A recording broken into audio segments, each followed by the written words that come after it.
Last time out, we saw the drivers of the Lotus 79 series navigate their way around the tricky confines of Detroit Belle Isle in a race of attrition that caught nearly the entire field out at some point. Today, they head back to familiar confines at the old school Oulton Park circuit. Will overtaking once again be at a premium, or will today's race throw up more unpredictability? Or will familiar names rise to the top of the order? We'll find out soon as we get ready to watch round 8 of the Lotus 79 Grand Prix series, and you'll see it all here live on the Global SimRacing Channel. Hi, I'm DJ Clark, and with me in the booth is Azun Puhaka. Behind the scenes is our director Joe Peak, and he's using cameras provided by Dougie Beard. Oulton Park is a track that doesn't always get as much attention here on iRacing, so let's head over to our track guide for a brief refresher. Welcome to Oulton Park Circuit. This British track to the southeast of Liverpool is a staple in the UK club racing scene, but has also hosted series as high level as Formula One a few times. At least, with a small asterisk next to those events since they were non-championship rounds.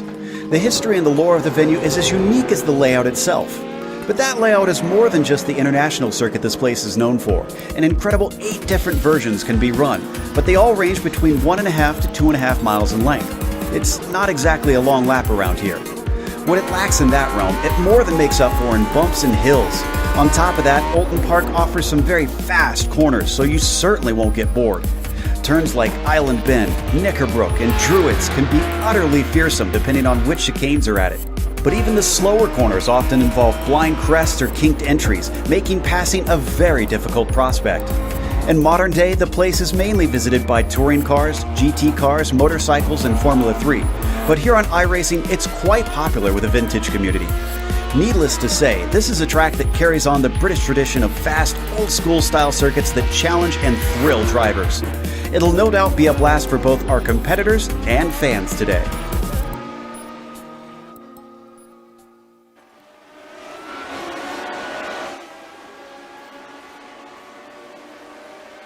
Well, Ozzy, as we said, this isn't a track that we see a lot in most of the series, but these classic Lotus drivers really, really love it.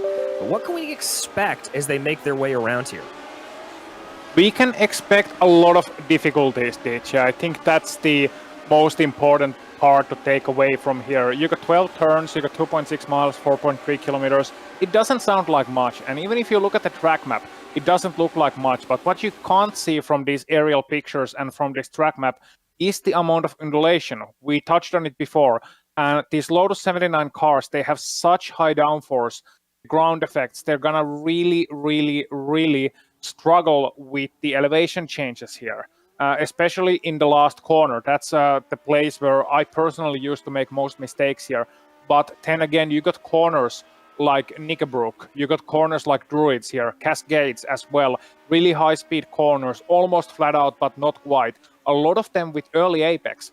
And those are all things that these drivers will have to adapt to, especially the drivers who are maybe less experienced with these cars or have driven this track with different cars. So it's gonna be a lot of difficulty and a lot of learning for the new drivers, whereas I think we'll see drivers like Gernot with a lot more experience in this car really shine here.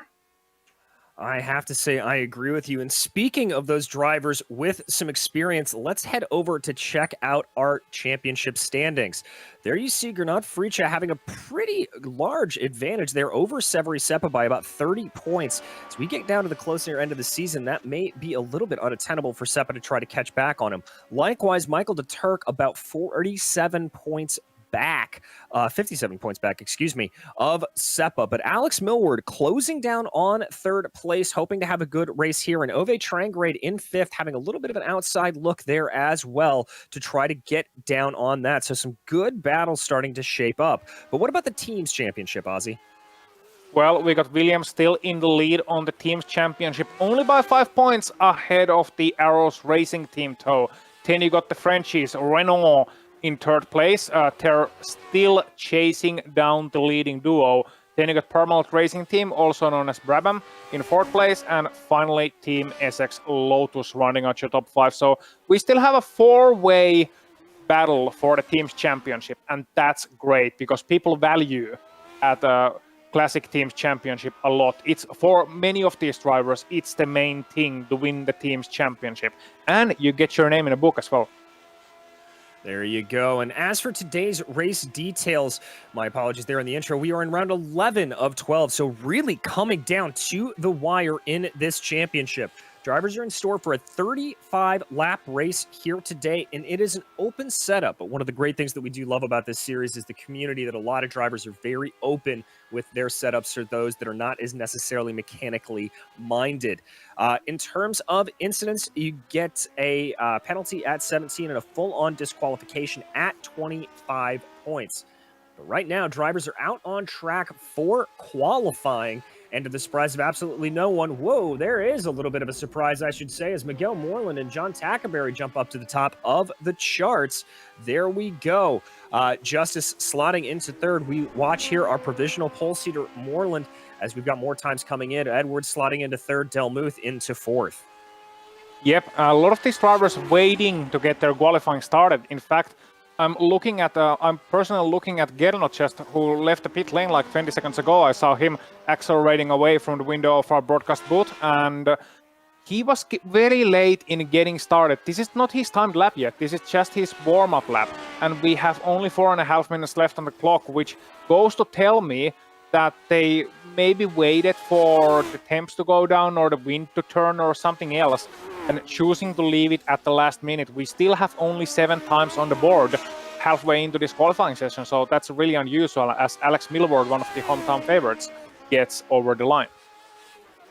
Yeah, he's going to cross over there and jump his way up into second place, so a good lap for Milward. And as you mentioned about those track times, as Partsinen comes in to set provisional pole time.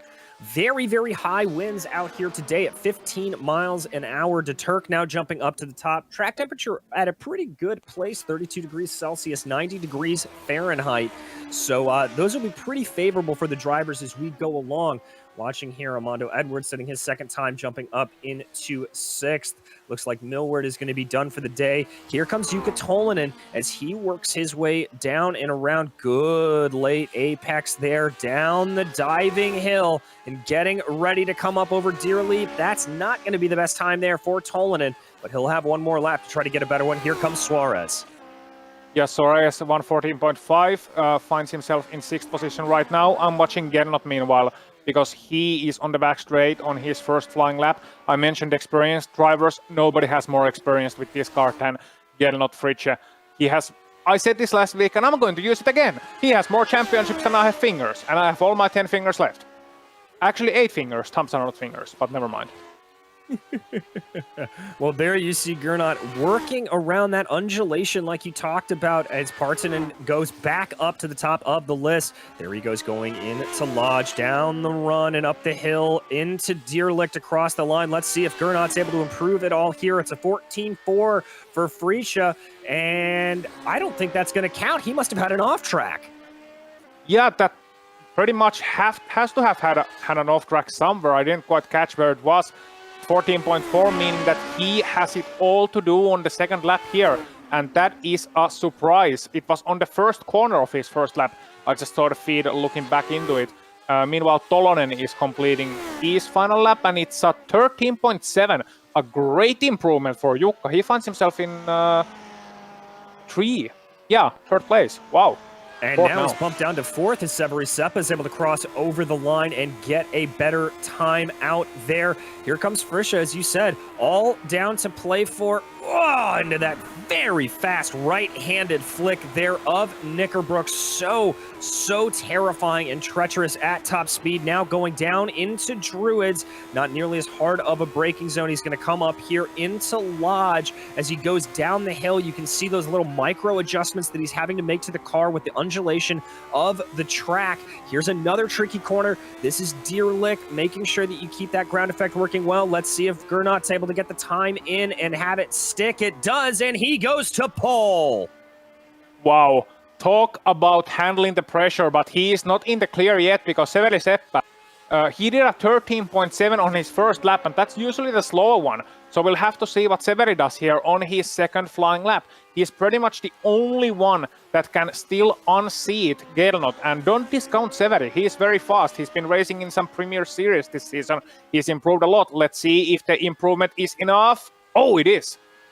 Oh, Seppa going ahead and snatching pole away for Gernot Fritzsche. So that's going to be a provisional pole leader as we tick down to under a minute to go here. Watching Daniel Gallus coming down through the right-handed downhill corner, diving down. He slows down. That's not going to do it. Here comes the line there. He's going to come to the line. It looks like that's going to be a bit of a slower time for the French driver. Not even sure. That may have been an off track, so that's not going to count for him. He's not going to get a lap on the board. Here comes Timo Karjalainen. That looks a little slow for him as well, so he's not going to be pleased with that starting. Not at all, because he doesn't have a lap time. Timo Karjalainen, I believe, doesn't have a lap time. He's one of the 6 or 7 drivers who does not have one, and he is the highest rated driver out of them. So Timo Karjalainen, last week he crashed out from the lead. This week, he is not getting a lap time in qualifying, and that's going to be a really difficult place to start from. Yeah, it is, especially with as difficult as it is to pass around here. But with that, that means that qualifying is over. So let's go ahead and run you through our starting grid today for this race. Severi Seppa pipping Gernot Fritzsche to the pole to lock out the front row with the two of them. Paulie Partsinen will start off third, followed by Michael de Turk in fourth, with Jukka Tolmanen and Ove Trangarade behind them in row 3. Christophe Dubois will be 7th, followed by Alex Millward. Pablo Suarez will be 9th, followed by Miguel Moreland. In 11th place, it is Armando Edwards, followed by Cristiano Craini, Andrew Thomas 13th, then it's John Takabury, Barry West, and Keith Herner. Barry and Keith being very experienced with these cars. Then it's Bless Lopez, Alex Ramirez, Thomas Delmuth, and Eugenio Massa, rounding out the top 20. In 21st, so it'll be Joshua Justice, followed by Bill Krause with Jason Kocher and Herbert Prinz behind him. Timo Karjalainen not setting a time, as is Daniel Gallus, Daniel Banker, Remy Lularn, Robert Simpkins, and Stephen Orrell, with Francisco Javier Lopez rounding out your 31-car grid here today. I wonder if Stephen Orrell is driving for Arrows. No? Okay. Maybe he is. I'm not entirely sure, but we'll find out as we get ready to watch everybody gridding up here. Just waiting on a few more drivers to get set. This is very tricky if you are starting from the back, coming over Deer Leap. You got to be on the power, cresting up over the hill. Still waiting for 2 more drivers to get going. That field ready to go, hopping on board there. That is Partanen. As he gets ready for the lights to come on. Remember, we are in store here for 35 laps around Oulton Park.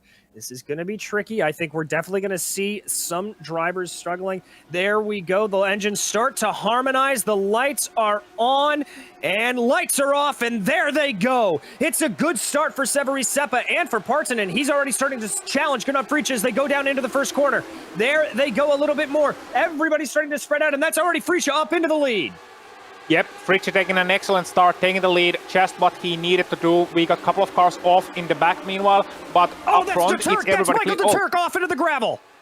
Wow, that's the Turk off. Yeah, he's off right in turn 2. So that's the first surprise of the race. Yeah, big time. I think that was just a coming together as now they head into Shell's Oil for the first time. Fritzsche starting to try to extend his advantage. That looks like a pretty good battle there in the back between Tolmanen trying to move his way up as well. And there you see it, that battle for 3rd and 4th. That is Partanen and Tolmanen running very, very close to one another. And that's going to be Tolmanen trying to take a look to the inside of Partanen as they go into Knickerbrook. He's going to back out of it. The rest of the field in the back, relatively single file. 1-2-way battle there. Fritzsche starting to pull away a little bit as they make the run towards Druids. Everyone single file here. And that one incident at the beginning, the only thing proving to catch drivers out thus far.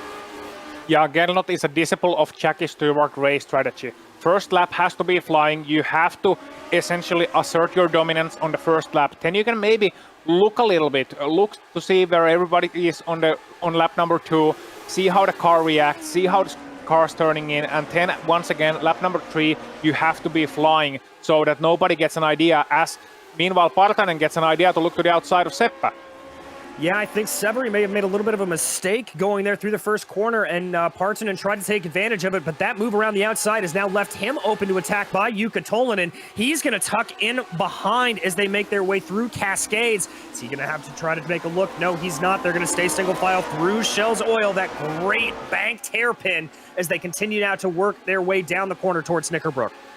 Up the hill, you're gonna need a really good exit from Shell Oils as well, because you're gonna be running all the way up the hill and then down the hill into Knickerbrook. You're turning right, you're basically just braving it in, sweeping it in. It's a really early apex corner. It's much earlier of an apex than it looks, and especially on board, you have to be really committing into the turn. Same with Druids. It's kind of a double apex where you just follow the inside.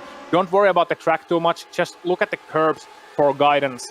And then finally into the penultimate corner and the lodge corner, and then over the D relief where you come onto the main straight once again. And you see Fritze, Seppä, Partanen and Tolonen, all of the 4 are kind of like under a blanket here. So it's a great race so far, but I think they're gonna be spending a little bit of time now just guiding themselves into this race and seeing where each of them are, seeing where Gernot maybe fast, maybe a little bit slower, and trying to find an opportunity. This is where the race enters the so-called management phase. Exactly. Let's jump back and take a look at that replay on the opening lap. The corner that caught out De Turk here. Ozzy, walk us through this. Tell us what happened. So you can see the race start here. You can also see Gernot sliding a little bit and getting a great start, getting himself past Seppä. But here you see the Turk. So he's going to be stuck on the outside line, right-hand line, and he's going to have to actually avoid the car beside him and go to the grass. You can see it here. There's no contact, but he got to the grass, then under braking, he just lost it. And he had to, I think, avoid Partanen there to avoid contact, and then he just got a little bit too far to the right, and that grass can really sneak up on you, and that's what happened there. Yeah, all that torque going through those rear tires, you get those onto the grass, and it's very, very tough. As we jump back here to take a look at our leaders, they have certainly gotten a little bit closer together. Frisha leading Seppä, Partanen, and Tolvanen here. Jukka Tolvanen especially looking a little bit aggressive, having a good run there. He may have a little bit of a look through Shell Oils if he can get the draft, and indeed he's going to have a poke down to the inside of Cascades. Not really a full commit on that move, maybe just trying to get into the head of Pauli Partanen. Little bit of a run wide there. I think he may have been trying to diamond off the corner, but didn't really work out the way he hoped. That'll lose him a couple of tenths there as they make the way over the crest of Hilltop, heading down into Knickerbrook. Yeah, that Shell Oils corner is so difficult to get right. So many people just want to take an inside line. I find for myself that the middle line usually works out quite well. Oh, and there's a battle. Yes, that is Thomas trying to make a move on Edwards here if he can get it. Thomas getting past, or excuse me, Edwards trying to get past Thomas if he can. Wow, big slide there from Andrew Thomas. He's lucky to hold on to it. Is that going to open up an opportunity for Armando Edwards? It is. He's going to go to the inside. Oh, but he thinks better of it and backs off as they make their way down into Druids and up and over Deerleap. We now ride on board with Cristiano Carani, who's got a bird's eye view of this entire situation. He has, and he's got that popcorn position. We talked about it so much before in this series as well. He can just wait and see what happens between Thomas and Edwards. And right now, Edwards, he's looking very hungry indeed. Under Thomas's 9th position, it looks like to be on his sides. But can he actually make the move? We'll have to wait and see. And it's all about the exit from Shell Oils. Can he get a better exit? Does he have the patience to get a good exit from here? Both of them looking really well. Thomas got away better. Edwards let that car slide wide. You could see it there from the onboard shot as well. He let that car slide wide, and he couldn't quite get the power down because the gradient, it balances out. Oh, and there's a big crash. That's Trangwade and Millward both going off. I don't know if there was contact preceding that, but both of them sliding off at the exit of Shell Oils. Wow, and Alex Millward, I tell you what, he has a long way to the track, and here we're going to see a replay of that. So Millward maybe took a bad exit. Look at the run Trangwade is having, and he's going to look to the inside. because that's where he was at the exit of the corner. Then there's a little bit of contact, maybe heading to the corner. Oh yeah, there. Trainride went a little bit too far to the left, left Alex with nowhere to go. You can see Alex just his helmet turning around like, what was that, man? And then he went to the wall right on Knickerbrook and hit the front end first, and that's gonna be some nose damage as we see another look. And you can see the contact right here coming into it.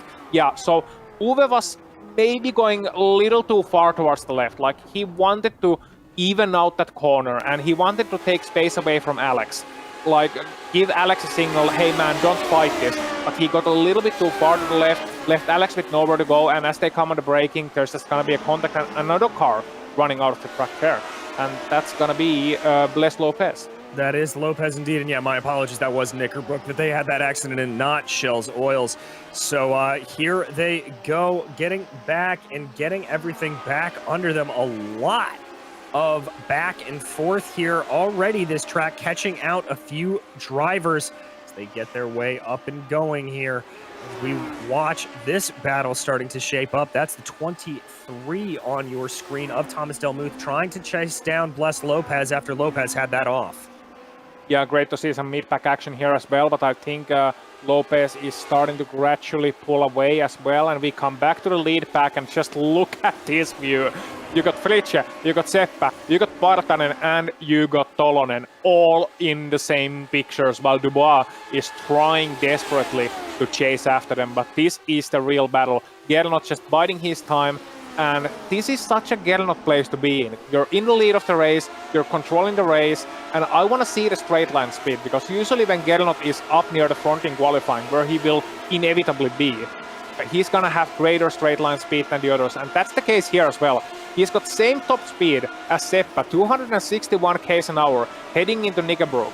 And that's gonna be Seppä in full draft. You got Partanen in full draft and Tolonen in full draft as well. They're all enjoying slipstream, and that's usually 5 to 10 km an hour of a bonus, essentially, in such a long straight. But because Gernot's got so little wing, he's gonna be able to stay ahead of them in the straight line, not allow them to get a run, and then take that hit in the corners. Even if he's slower in the corners, the guys behind him, Seppä and Partanen and Tolonen, they know that they just can't find an overtaking opportunity, because you can't really overtake in the middle of a corner. You have to get a run.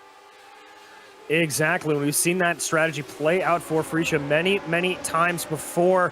A little bit of a wiggle there coming out of Old Hall as they make their way now down to Cascades, kicking up a little bit of dirt on the outside for good measure. Yeah, there you see, ooh, good draw in there for Severi Seppä as they go through Shell Oil's corner.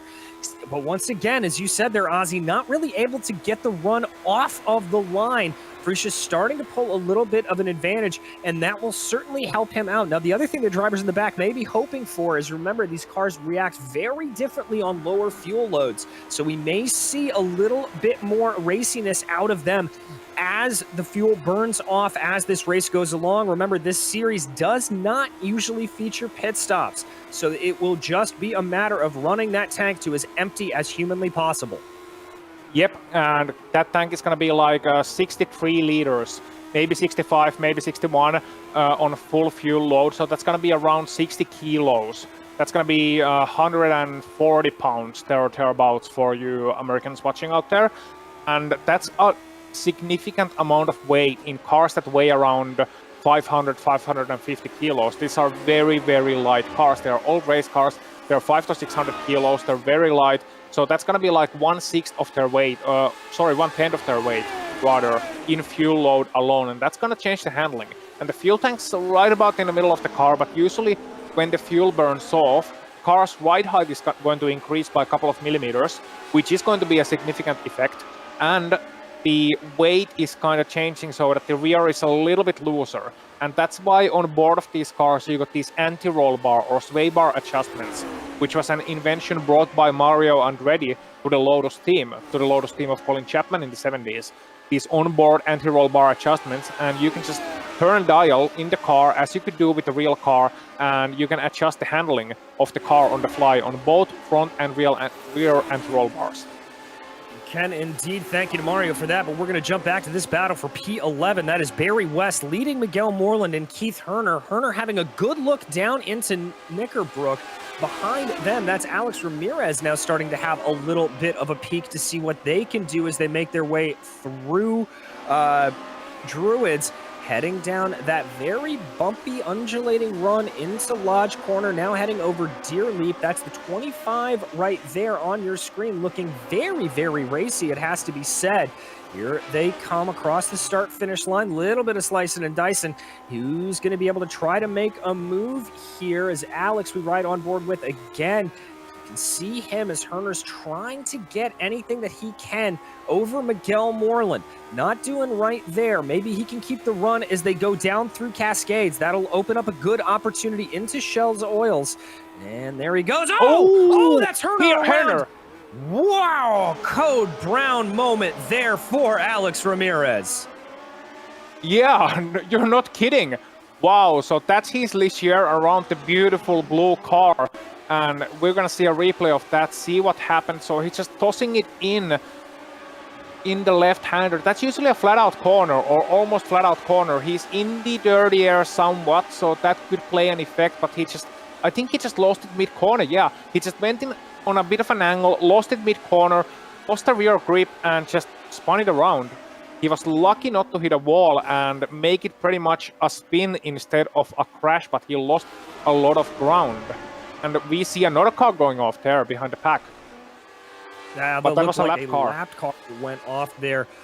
But yeah, that is the 26 of Jason Kocher there, having a very similar problem. Cars just losing grip in the middle of Cascades. Whoa, Jason's got to watch out as there's some faster cars. That looks like the 11 of Pablo Suarez and Andrew Thomas as they're involved in a little bit of a battle. And I think Suarez is going to use that to his advantage to try to pull ahead, but he had to take an alternate line there through Island Bend, and that allowed for Thomas to catch up a little bit to him. But Suarez now able to get some good acceleration out of Shell Oils. Is he going to have a look going down into Knickerbrook? Certainly drawing in close enough. Is Thomas? No, not quite close enough. Oh, but we've got another battle going down into Knickerbrook. This is the 22 of Moreland trying to defend right now. Karjalainen getting the pass done. Yep, Timo Karjalainen, he started in 25th place in this race. He made some good gains on lap 2, then had some sort of a mistake or a mishap happening in lap number 2, and now he's making his way back through the field, slicing his way through like a knife through butter, hot knife through some hot butter, and you can see a replay of that coming up here. The Raccoon Racing car looking to the inside into Knickerbrook after that long straight, and I think this is just going to be an easy sweep. Yes, it is. Not too much fighting back, not too much you can do there. Yeah, I think that was pretty heads up there from Moreland. He recognized he was under pressure and just wanted to let him by, but now he finds himself under pressure from the 16 of Barry West, all over the back of that car as well. Ooh, looks like we've got another little battle. This is for the lead. That is Severi Seppa all over the back of Gernot Frische. This is shaping up quite nicely. Now let's see if that straight line speed for Frische is going to continue to pay out. They've got a little bit of lap traffic in front of them. Is that going to cause any problems? Yeah, Herbert Prinz, he's going to be another Austrian driver, I think, and he just got away from them. All of those four guys just blasting past him, and Herbert getting a good sight of what the pace in front of this field is. It is fire, it is hot, and it is all of these four guys fighting for the lead. But yeah, this is one of the things they're going to have to worry about. Alex Milward actually exited the pits and came back to the track right in front of them. I think he's clever enough to, get out of the way. He's just going to get some points here. Maybe try and see if his car is still in a drivable condition, getting out of the way nicely. But you're going to see a lot of lapped cars. You got Steven Orell a couple of seconds away in front. Then you got Simpkins, and you got other drivers as well that these people are going to catch up. These leaders are going to catch up to. And they may not always be at an opportune time. Like when you are in the back of the field, you're not really focused on where the leaders are. You're focused on your own driving, whatever you're doing, keep the car on track. And you don't necessarily have the foresight of letting the leaders pass on a straight line because they might be a second away still. And you're like, yeah, they're going to catch me up on the next straight. But they are so fast that they might catch up to you in the middle of a corner. Gernot maybe has to slow down a little bit because he doesn't want to crash into anyone. He doesn't want to get bogged down too much. And here we see a move again. That's the run coming out of Druids up into Lodge Corner. You saw a little bit of a look there from Paulie Partonen trying to see if he could make anything happen, but wasn't able to make it work. The top three still running line astern here, very, very close together. Wider entrance there for your leader, Gernot Friesche. A little bit of a run onto the grass for Severi Seppa. Now they make their way down into Cascades, trying to see if there's anything doing there. Not able to really get a whole lot, but this is the run coming down into Shallow Oils. Can anybody make this work? Down through Island Bend. Everyone keeping it nice and easy. Now it looks like Partonen's going to have a little bit of a good go here as you see Timo Karjalainen setting the fastest lap of the race as he continues his charge up through the field. That's a good run out of the corner for Seppa. He's able to distance himself from Partonen, but not maybe close enough to make the move on Gernot Friesche. Yeah, indeed, he is going to have to break a little bit early going through Knickerbrook. Nothing doing there, but the pressure is certainly on the number one of Friesche. Yeah, and let's just for a moment, actually let's not jump on board Friesche because this is very close right now. And Severi, this is the corner where the Lodge corner is one of the few places where Severi can maybe catch Gernot out because he can brake a little bit later with so much more wing. He can brake later, he can maybe just send a dive onto the inside. And here we are on board with Pauli Partonen, last week's winner, mind you, in the difficult, demanding race at Detroit. And you're gonna see the sights he sees. You're gonna see Severi just attacking every single corner. But it's a different environment with Gernot in the lead of the race, because what Gernot can do right now is just he can bide his time. He knows that as long as he, dots his I's and crosses his T's, he's gonna be winning this race because they can't get a good enough run to get alongside him. And once again, you can see it there. In the middle of the corner, Severi is catching up, and then at the exit of the corner, Gernot is just able to get that power down so well each and every time. And he's taking that little bit of a diamond line and just focusing on the exit on the Shell's corner. And in the Knickerbrook, he can just hold it to the balance. And and there was a spun car. That was Remy Lalorne spun around on the Knickerbrook corner, and he was almost getting in the way of the leaders. He was indeed, and they're also going to have to deal with Robert Simpkins, who's just a couple of seconds up the road here shortly, so they'll have to hope that they catch him at an opportune time for the leaders.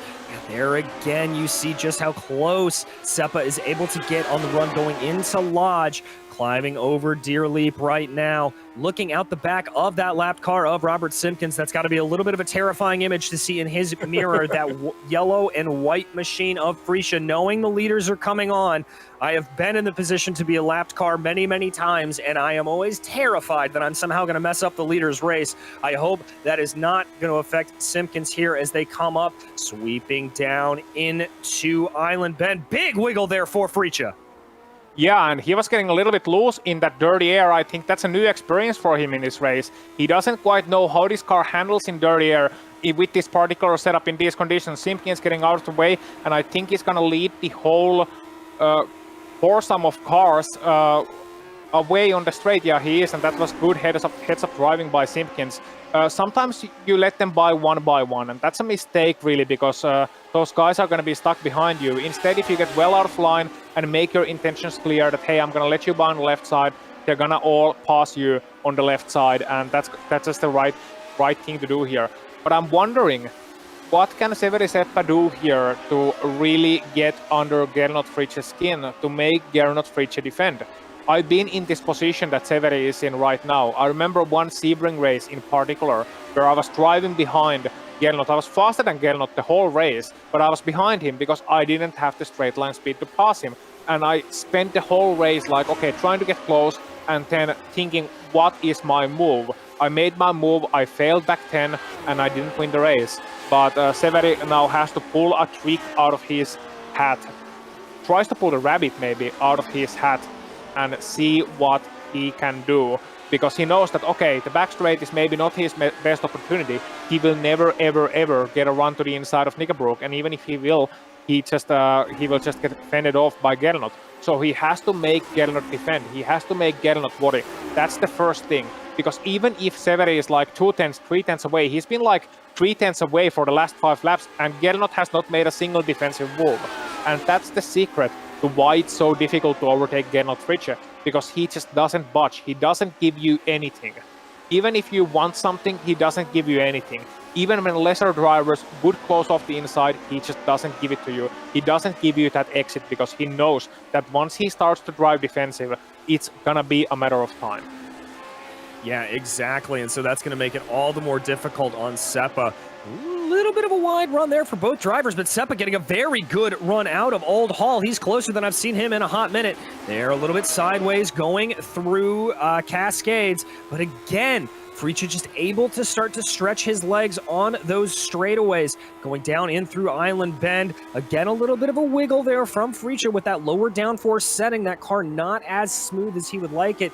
Timo Karjalainen, though, again making up for a bad qualifying and setting the fastest lap of the race. We continue to watch this battle. A little bit of lap traffic there, I think, blocking it up. We're going to jump back here. This is Freacha, as he has been, this is Timo Karjalainen, rather, as he has been chasing down Thomas and Suarez ahead of him. The two of them have been locked in a battle here for about 5 or 6 laps. You can see that lap comparison, just how quick Karjalainen has been, especially now that he's able to pick up some of the draft.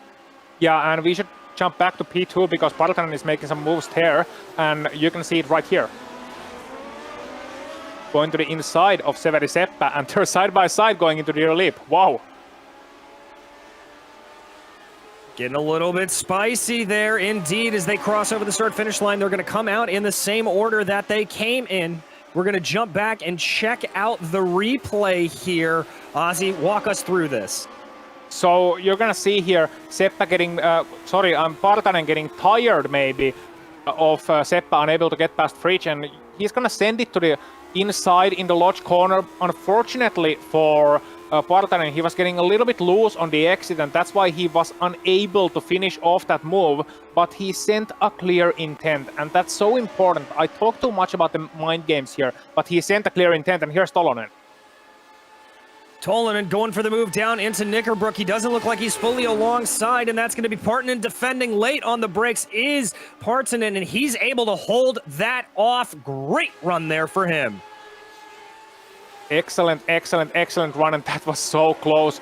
And our director just said it into our ears. This is getting spicy. This is getting very spicy because Gernot is just holding the flock up essentially.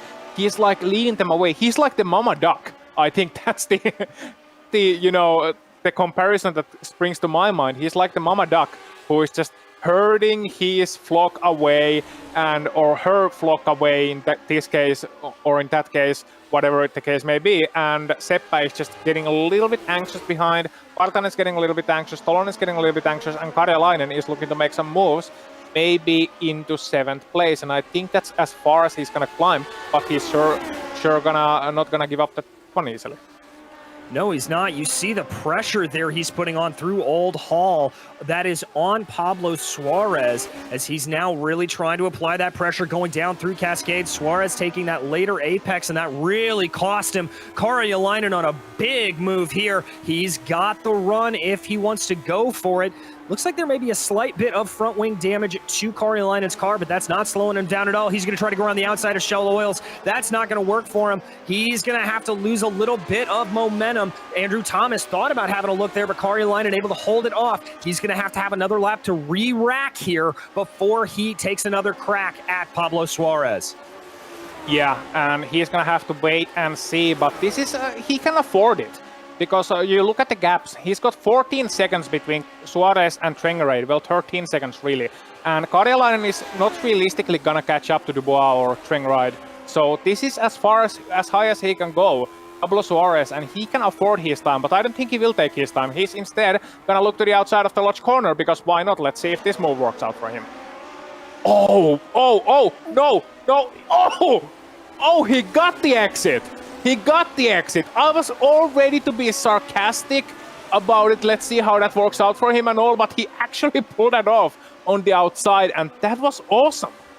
It requires, I can't tell you how much skill that requires, because you have to get the exit just right, and you just kind of have to trust Pablo Suarez is not going to run wide. And when you're coming over a brow like that, it's so easy to do that. I'm going to want the replay of that. Yeah, let's go back and check out a replay specifically on board with Karjalainen on that absolutely mega move here.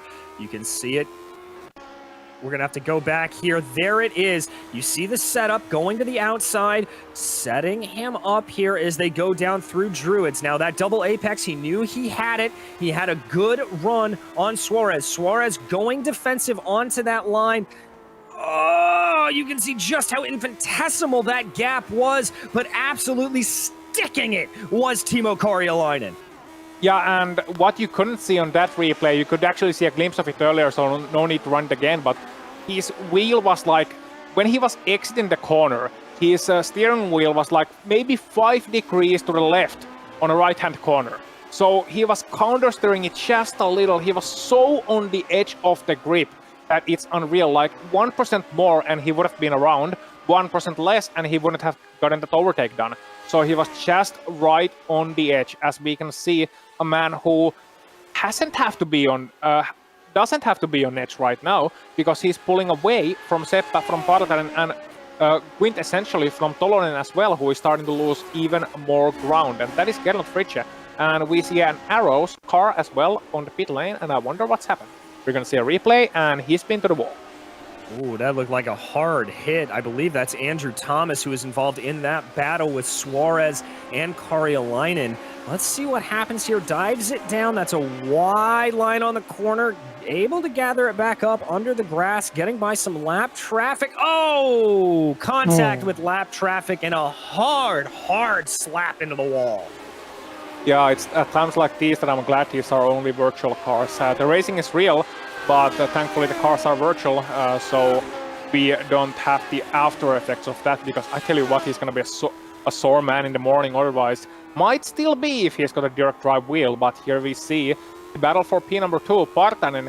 He's gotten such a confidence boost from last week, DJ. Yeah, he really has. That win out at Detroit absolutely boosting his confidence, able to push here a lot, and that's not uncommon. You see that quite a bit in racing drivers. You get that win, and wins just beget success. Success begetting success. Good run here on Seppa. He's not going to be able to make it work into Druids, but a wiggle from Seppa, that's going to allow for Partanen to have a look. He's going to try to go down to the inside here, going into Lodge Corner. He has the preferred line. Is he able to make it stick? Seppa holds it on the outside line, but runs into the grass, and that is moving up for Partanen. Wow, so Partanen now in second place, 2 seconds away from Gernot in the lead. Let's see if Pauli can pull it off again.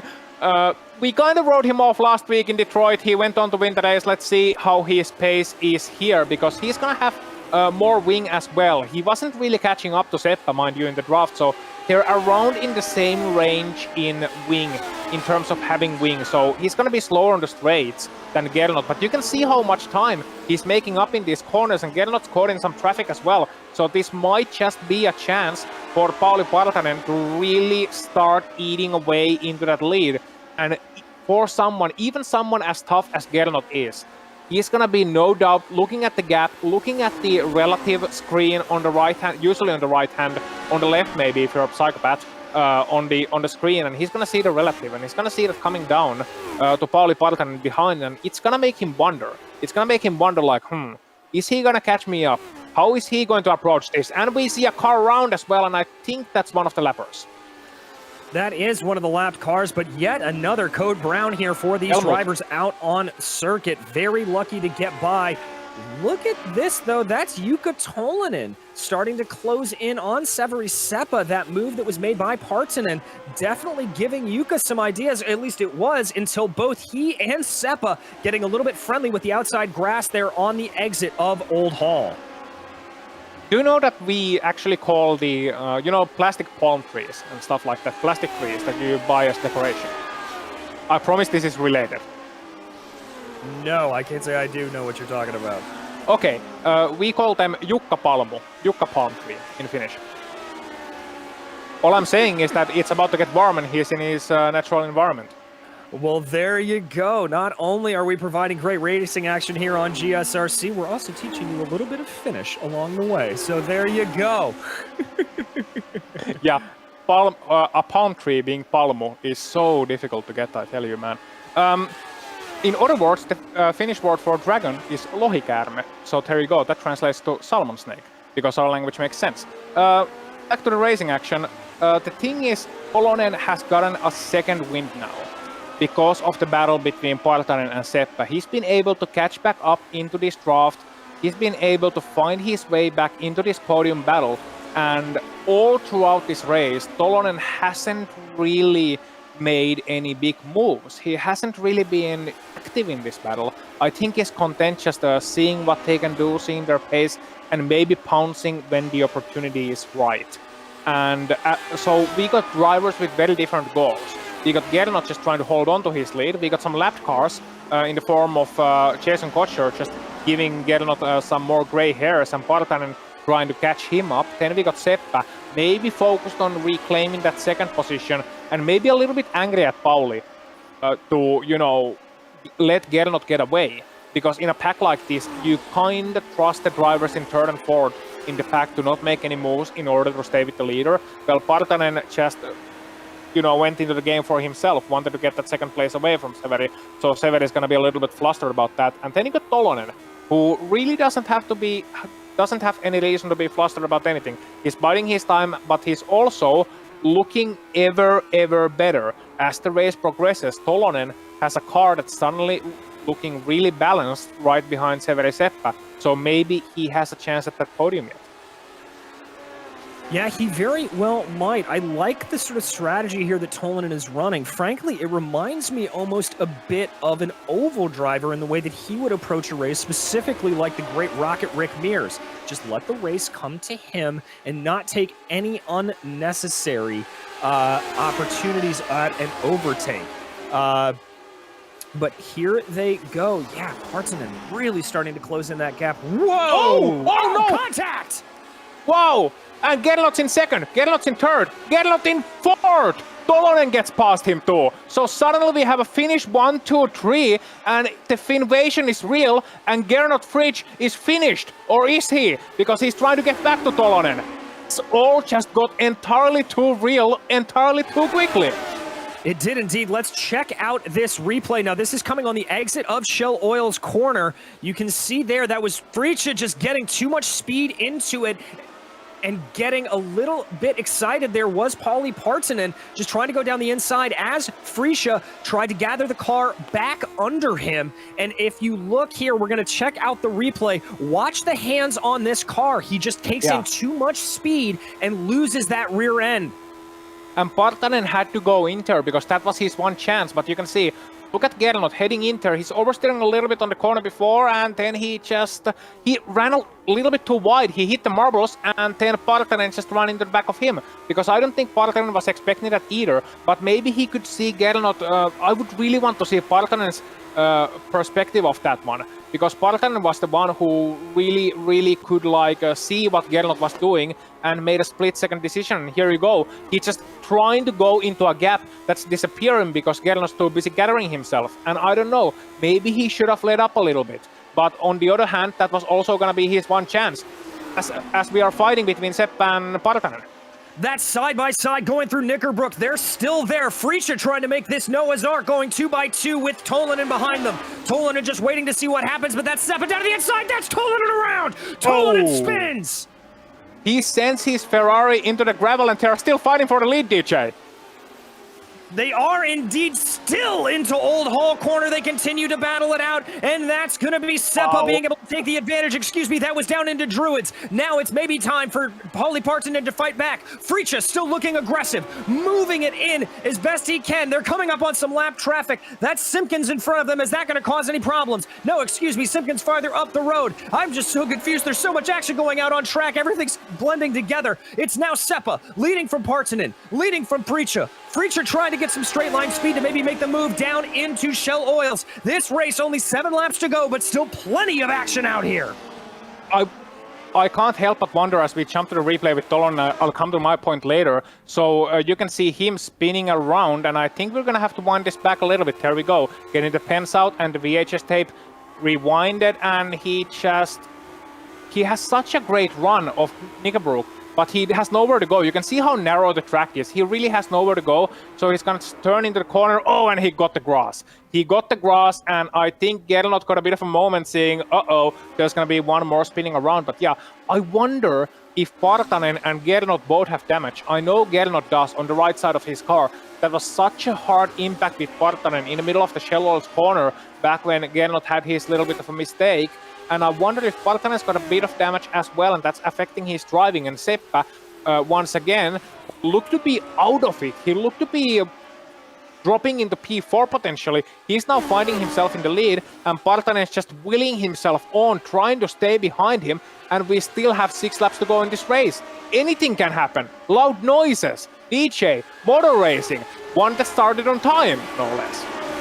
Exactly. This is what happens when you don't have rain into the equation. You get a great race on your hands. Paulie Partanen looking like he got a pretty good run there out of Shell Oils. Seeing if he maybe's got a little bit of a run here on Seppa. Frisha now looking like he's almost losing a little bit of speed on the straightaways. Not to be surprising considering the fact of the damage on the rear and front wings of that car. Sliding their way through Knickerbrook now. Everybody's spaced out relatively easily. I don't think we're going to have a move here going down into Druids, but we're going to jump back here. This is Ove Trangarade making a move on Christophe Dubois, and that is, I believe that was Karialainen, maybe, or Tolanen rather, having a good look as well. So Tolanen not out of this equation yet. He's going to be scrapping away with Ove Trangarade.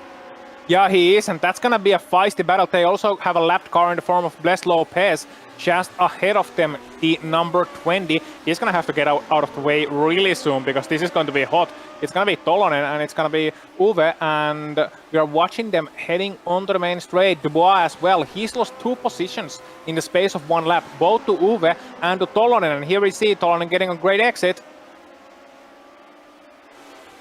Gets a good exit, but not able to pull it off. Going down into Cascades, he's going to have to line it back up. Ooh, a little bit of a run wide there for Trangrade, but Tolanen not close enough to really make the advantage work here. He's going to hope for the draft as they come down through Island Bend. Is he going to be aggressive into Shell Oils? That's Trangrade looking a little bit defensive. Trangrade trying, Tolanen trying to diamond off the corner. Gets a pretty good run. He's going to tuck back behind in the draft, pushing ahead the best that he can. Can he get a run into Knickerbrook as they cross over Hilltop?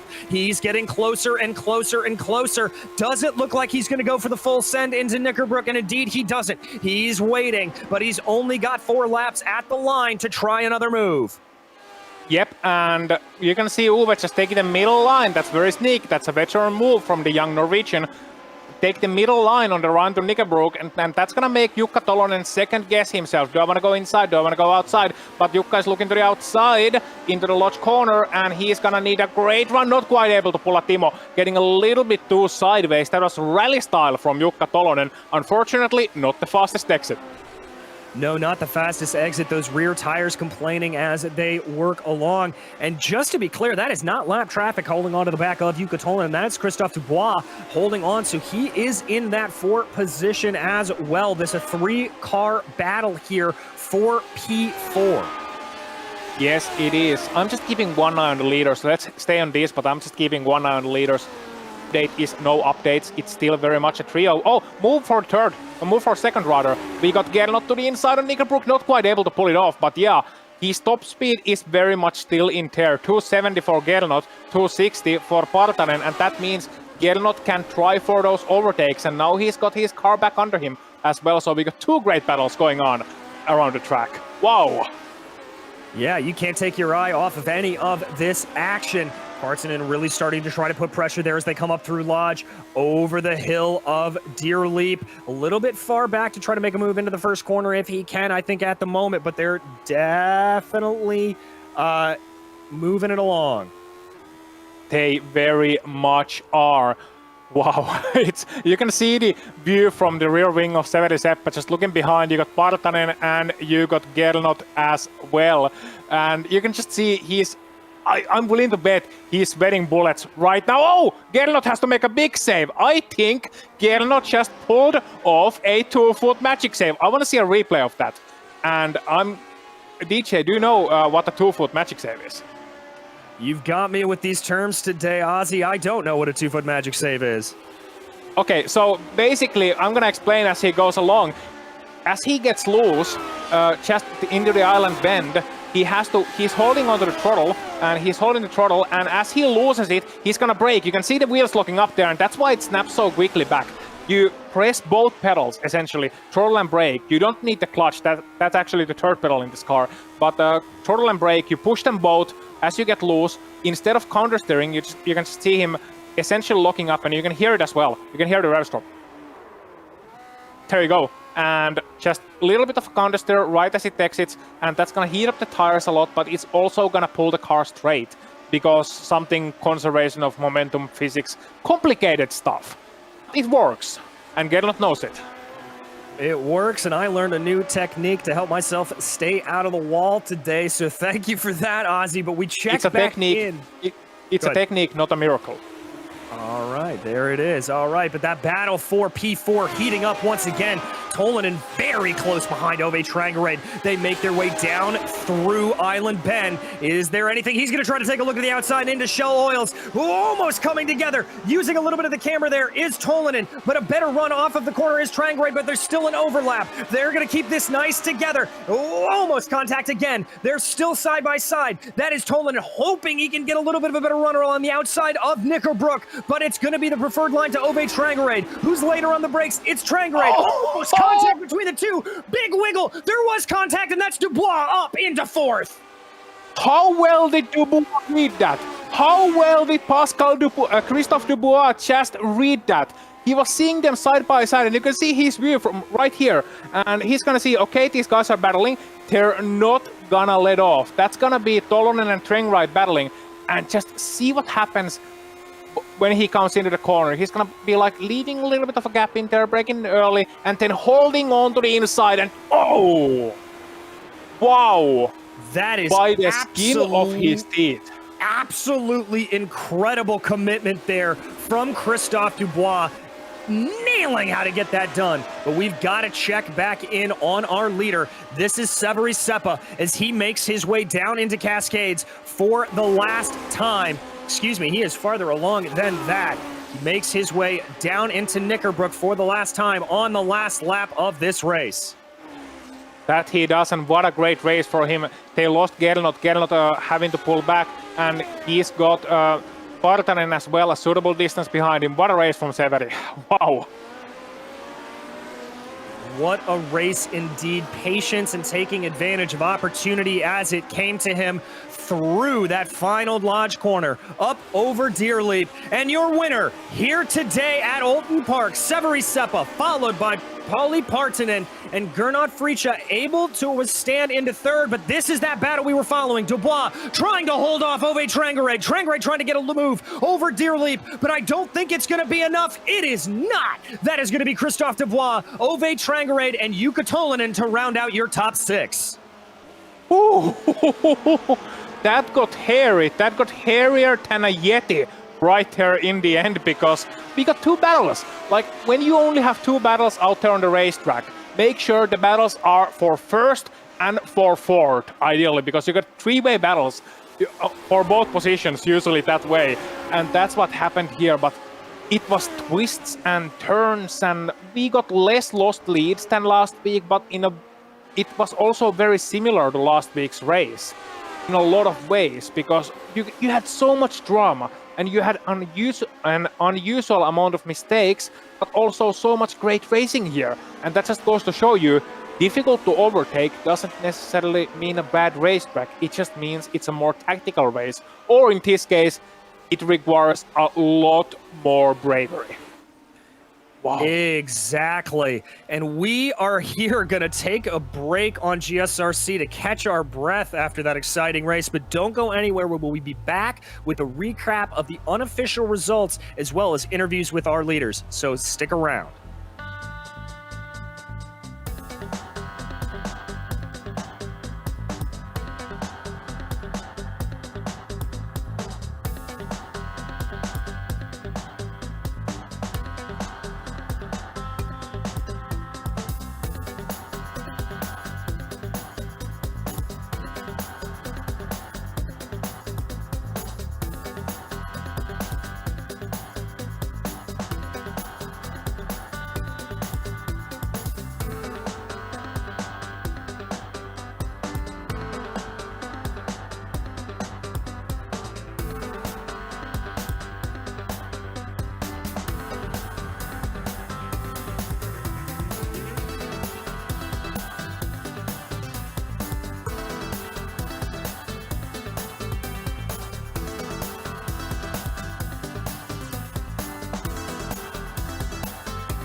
Welcome back to Oulton Park, where you just had the privilege of seeing one of the best races we have seen here on GSRC in a good long while. But it was Severi Seppa coming away with it, followed by Paulie Partonen and Gernot Friesche, who was in control for most of the race but suffered a little bit of contact to put him back.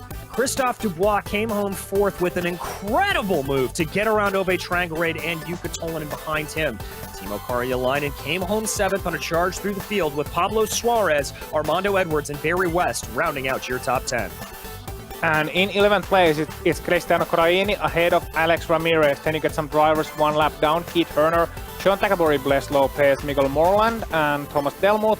Joshua Justice 18th, Stephen Orell 19th, and Bill Cross rounding out the top 20. And rest of the field going to be some drivers 2 laps or more down. And it's going to be Simpkins, Lopez, Kocher, Prince, Laluarn, Thomas, Milward, Gallis de Turk, Massa, and Daniel Banker.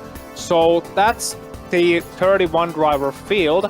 But DJ, there was a lot more than the finishing sheet on that one, you know, the finishing results, because can we talk about for a moment Timo Karjalainen? He started 25th. He was in 7th. And I think he has mistakes in lap number 2 or 3 as well. So that's going to be, that was one big climb that got kind of lost in a shuffle. Yeah, it really was. We saw some of those good moves that he made here and there to get himself up through the field, but an absolutely incredible run, and just shows you how much tenacity you can have a bit on it. But we are going to go right now and talk to our second place finisher, Paulie Partonen. Paulie, talk us through that race, my friend. That looked like absolute chaos and a positive blast to be a part of. Yeah, that was amazing race. I'm sweating so much right now, like from every part of my body. That lot of close-to-close battles with every driver on the front, so that was exciting. I had very nice battle with the Severi Seppa. Sadly, I lost that one and lost the race also, but still I enjoyed it very much. So what was your sort of mentality there as you were going along, obviously riding in third for a good chunk of it? Were you looking ahead a little bit more at that battle with Seppa and Friesche, or were you focused in behind on Tolinen, or were you just kind of running your own race? I was looking forward whole race. I was ready to win that race, but yeah, I got second. Well, I would say it is a well-deserved second, and I think anybody that kept all 4 wheels on the tarmac at this point has got to be in pretty happy conditions. We head out to a little bit more of a modern circuit next time out, going to Suzuka. How do you think that's going to fare for you? It's not my favorite races at all. I think I will have lots of trouble there, but let's see. I will practice a lot next week, so maybe I will get some better places than I usually get. Well, we'll be watching for you for sure and watching that Martini machine head its way around. Anybody you'd like to thank for this podium here today? Well, I like to thank my new pedals. I just bought new pedals for this week, and they felt awesome. Thanks. Thank you, Paulie. And now, Ozzy, you have caught up with Gernot Friesche, our third place finisher. Hello. Hello, Gernot. Nice to meet you here again. And welcome to a familiar place for you, I guess, the post-race press conference. You started second. You had a great start. And then I felt traumatic. And I got some flashbacks from a certain Sebring race when I saw you with so much less wing than everybody else. You're still very good with that strategy. But what went wrong in the middle of the race? Why did you lose the car on the hairpin? Hi, Austin. Yeah, it's been a difficult race. I think I ran a little less downforce than the other guys, so I had to be careful in the twisty parts. Yeah, mid-race I had quite a comfortable gap, and I was in a position where I felt like I could control it, and I lost it behind lap traffic. Was really complicated with lap cars. Yeah, and the car got super loose in the end, so made a small mistake in the hairpin. Don't know what happened then, because it felt like I was run over. But yeah, obviously there was no no real damage, so at least I could continue.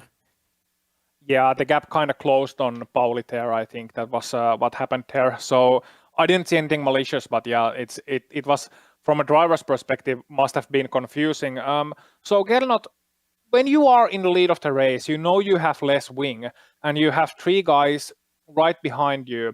Let's briefly talk about the defense before we head into the last part. Just tell us, how do you approach a situation when you know you're faster on a straight line but don't have the cornering speed?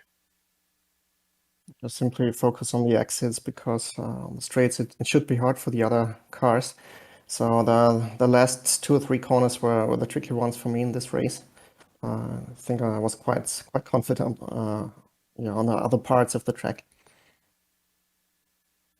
Okay, that settles it, I guess. That's it from the man with a lot of championship, potentially adding one more to that list next week. Good luck next week, Gernot. We're going to be heading to Suzuka, and if you have anyone you would like to thank, then feel free to do so. Thank you guys for doing great broadcasts, and yeah, see you next week for the final. So bye-bye. Thank you, Gernot.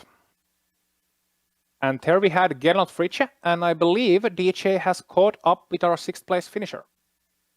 Well, Yuka, unfortunately, not exactly the finishing place that we thought you'd be in, but some great battles through the field, and it looked like just a whole lot of good driving out there from everybody.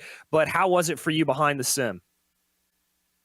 Yeah, it was very exciting race. Unfortunately, I did the same mistake as last time here in the broadcast race. So 2 times in the same corner now, touching the grass with the back wheel. But yeah, anyway, the last laps were also intense as I was trying to get past Uwe and Christoph, I think so.